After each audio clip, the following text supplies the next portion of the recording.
ओम श्रीं क्लीं महालक्ष्मी महालक्ष्मी एहो हि सर्व सौभाग्य देहि में स्वाहा। जय महाकाल।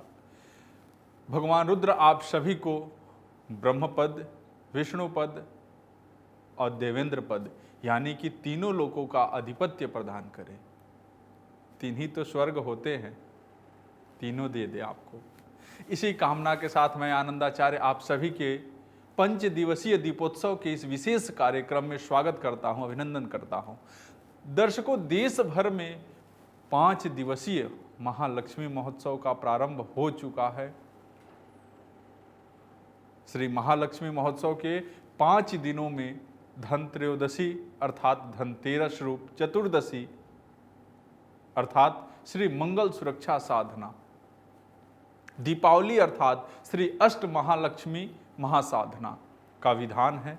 इसके अतिरिक्त गोवर्धन पूजा अर्थात सर्वसिद्धिदायक श्री कृष्ण साधना तथा भैया दूज अर्थात विद्यादायक श्री गणपति साधना की जाती है।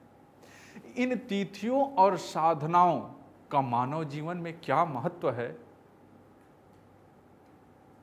आपके लाभार्थ हम इसका विस्तृत वर्णन कर रहे हैं। मित्रों, 5 दिनों तक चलने वाला दीपोत्सव इस बार 4 दिनों का ही होने वाला है। 13 नवंबर को धनतेरस, 14 को नरक चतुर्दशी जिसको आप लोग छोटी दीपावली बोलते हैं, और 14 को ही दिवाली भी है। 15 को अन्नकूट महोत्सव, गोवर्धन पूजा तथा 16 नवंबर को भैया दूज जिसको कि कई जगह भाई दूज कहा जाता है। इस बार दीपावली पर शुभ आयुष्मान योग शोभन एवं सिद्धि नामक महा औदायिक योग बन रहे हैं, जो सिद्धियों को प्रदान करने के साथ ही ऐश्वर्य में वृद्धि करने वाला साबित होगा। तो दोस्तों, इस साल दीपोत्सव 13 नवंबर से प्रारंभ होकर 16 नवंबर को भाई दूज के साथ समाप्त हो जाएगा। मान्यता है कि जिस दिन सूर्यास्त के बाद 1 घड़ी अधिक तक अमावस्या तिथि में रहे उस दिन दीपावली मनाई जाती है। और इस साल अमावस्या की तिथि 13 नवंबर को दोपहर 2:18 से प्रारंभ होकर 15 नवंबर की सुबह 10:37 तक रहने वाली है। अब ऐसे में 14 नवंबर का दिन महालक्ष्मी पूजन के लिए उपयुक्त रहेगा। बहुत लोग ऐसे सवाल कर रहे हैं इस बार, तो 14 नवंबर को दीपोत्सव महालक्ष्मी पूजन होगा। अब 15 नवंबर को सुबह 10:37 के बाद गोवर्धन पूजन और अन्नकूट महोत्सव मनाया जाएगा। 16 नवंबर को प्रतिपदा सुबह 7:06 तक है। उसके बाद द्वितीय तिथि का प्रारंभ हो जाएगा। इस तिथि में भाई दूज मनाई जाती है। तो दोस्तों, अब मैं एक एक करके आप सभी को बताऊंगा कि 5 दिनों के दौरान आप कब कैसे पूजन करेंगे और इसका आपको क्या प्रतिफल प्राप्त होगा। सबसे पहले हम बात करते हैं धन त्रयोदशी की। धन त्रयोदशी 13 नवंबर को है, अर्थात धनतेरस के पावन अवसर पर श्री कुबेर की पूजन की जाती है, अर्चना किया जाता है, इनसे प्रार्थना की जाती है। श्री कुबेर देवताओं के धनाधिपति एवं धनाध्यक्ष हैं। श्री कुबेर नवनिधियों के स्वामी भी है। श्री कुबेर भगवान शिव के कृपा पात्र भी हैं। अतः श्री कुबेर शीघ्र ही प्रसन्न होकर साधकों एवं उपासकों को मनवांछित फल प्रदान करते हैं। धन त्रयोदशी के दिन श्री कुबेर की साधना से साधकों को धन, वैभव, संपदा, प्रतिष्ठा, सुख, भवन, वाहन, आभूषण, रत्न आदि सारे प्राप्त हो जाते हैं। अब 14 नवंबर की बात करें तो उस दिन है रूप चतुर्दशी। रूप चतुर्दशी को नरक चौदस, रूप चौदस एवं नरक का पूजा के रूप में भी इसको जाना जाता है। रूप चतुर्दशी के दिन मृत्यु के देवता यमराज की पूजा उपासना का विधान है। यमराज की आराधना से मनुष्यों को अकाल मृत्यु से मुक्ति मिल जाती है और ऐसा कहा जाता है कि यमुना जी से मिलने के लिए यमराज स्वयं आते हैं। मथुरा जाते हैं आप लोग ना दिया जलाने। इस दिन वशीकरण, अज्ञात भय, नजर दोष आदि संकटों से मुक्ति के लिए भी रूप चतुर्दशी के पावन पर्व पर श्री मंगल सुरक्षा साधना उत्तम होता है। रूप चतुर्दशी को संध्या बेला में दीपक भी प्रज्वलित किए जाते हैं। लोग जाते हैं मथुरा जी, और जो लोग नहीं जाते हैं वो घर पे ही जला लेते हैं।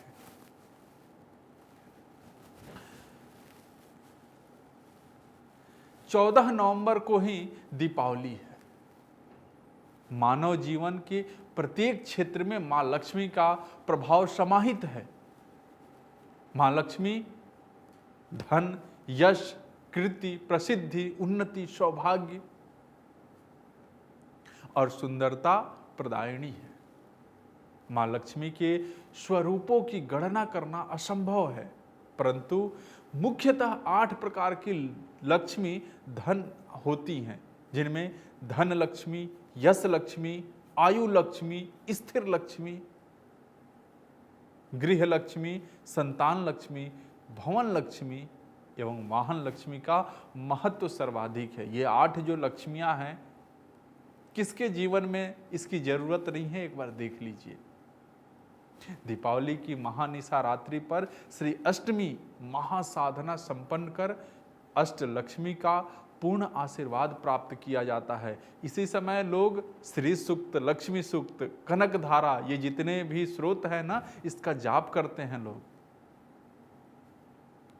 श्री देवी की कृपा से सत्ता, सम्मान, गौरव, महिमा, सद्गुण, श्रेष्ठता, बुद्धि, धर्म, अर्थ, काम और मोक्ष की प्राप्ति हो जाती है। अब बात करेंगे 15 नवंबर को। 15 नवंबर को गोवर्धन पूजन है। गोवर्धन पूजा के अवसर पर गिरधर, गोपाल, गोवर्धन भगवान श्री कृष्ण का पूजन अर्चन किया जाता है। इस दिन संपूर्ण विधि विधान के साथ अन्नकूट उत्सव भी मनाया जाता है। यथा सामर्थ्य 56 प्रकार के व्यंजन बनाकर भगवान श्री कृष्ण को अर्पित करने का विशेष इस दिन महत्व है। अब यहाँ पर सवाल एक हम जरूर आप लोगों से करेंगे, आप लोग हमें जरूर जवाब दीजिएगा, भगवान श्री कृष्ण को 56 प्रकार का ही भोग क्यों दिया जाता है? ये आप लोग जरूर मुझे बताइएगा। अगर नहीं बता पाए तो हम अगली बार जरूर आप लोगों से बताएंगे। और ये भोग दे दिया जाता है। जीवन में पारिवारिक कष्ट, कलेश, मतभेद, मानसिक चिंताएं, तनाव एवं अशांति जैसी समस्या है तो सर्व सिद्धिदायक श्री कृष्ण साधना विधि अपनाने से आपके जीवन अति उत्तम हो जाता है, संपन्न होते हैं आपके जीवन में। अगर ये विधि विधान, तो आपके जीवन में खुशियां आ जाती है। अब 16 नवंबर को आता है भैया दूज। भैया दूज की भगवान श्री गणेश की पूजन अर्चना का विधान बताया गया है। श्री गणपति के साधना एवं उपासना से उपासक को ज्ञान, बुद्धि, विवेक और विद्या भी प्राप्त होती है। विघ्न विनाशक श्री गणेश साधकों के समस्त विघ्नों का नाश कर उन्हें सुख एवं समृद्धि प्रदान करते हैं। शंकर सुमन, गौरी नंदन भगवान गणेश की कृपा से स्मरण शक्ति एवं आत्मविश्वास में वृद्धि होती है। जो लोग बोलते हैं ना कि हमारा बच्चा याद नहीं रख पाता है, पढ़ाई में मन नहीं लगता है, कर लेना। भैया दूज के पावन पर्व पर विद्यादायक श्री गणपति साधना विधि पूर्वक संपन्न करना चाहिए। इस प्रकार से आपने समझा कि 5 दिनों में कौन कौन से साधना संपन्न किए जाते हैं और उससे क्या क्या प्रतिफल मिल जाते हैं। आज बस इतना ही। भगवान भोलेनाथ आप सब पर कृपा बनाए रखें। जय महाकाल।